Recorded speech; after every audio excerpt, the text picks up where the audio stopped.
have another question from another of Oh, great. our um, people who come along. So this is Hannah. And Great. Hannah says, is it possible to have a business that's facing in two directions, one that's mass market and the other one that's a premium business? That is a great question, Hannah, and I'd love to delve into that a bit more. Essentially, so the only times I've seen this working really well is when actually the mass market product has been feeding into the premium service business. So, for example, we have a book.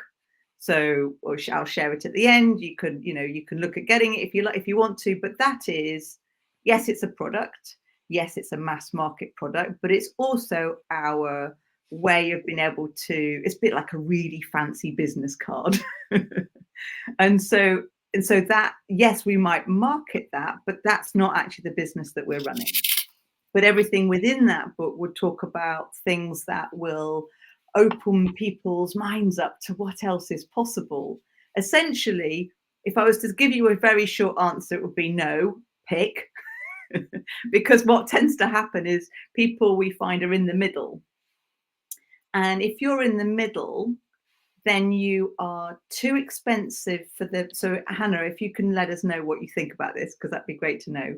So if you're in the middle, people will typically say, oh no, you're too expensive, because those people are wanting to compare you with other people who might do something similar, but they don't know you.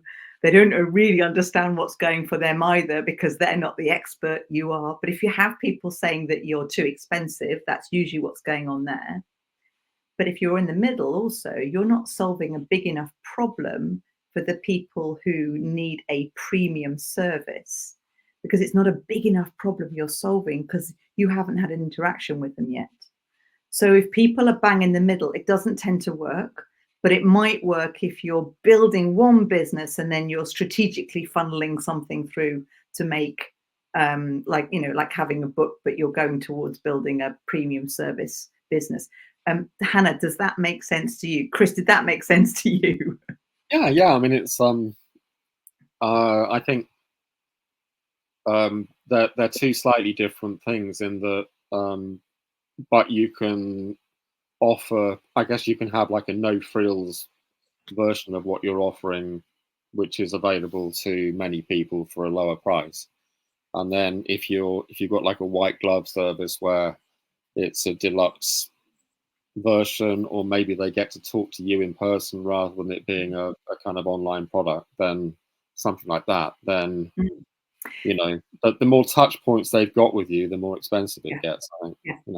It's really good, Hannah, to understand, so yes, that's almost like a sort of funnel we're talking about here, but it's really good to understand at what part in the funnel something is marketing and at what point in the funnel something is delivery. Because if you imagine, for every conversation that you have, so imagine these are your conversations, it's going to take exactly the same amount of time to move people from a one-to-one into something that is high price point, i.e. they're getting lots of service from you, you're solving a much bigger problem. It takes the same amount of marketing to do that as it does to have maybe your your group offering or your cheaper offering. But if you've got it, if you know that something is definitely a marketing piece, then it, over and above a delivery piece, then it makes you have a much clearer idea about what you want people to get out of the conversations.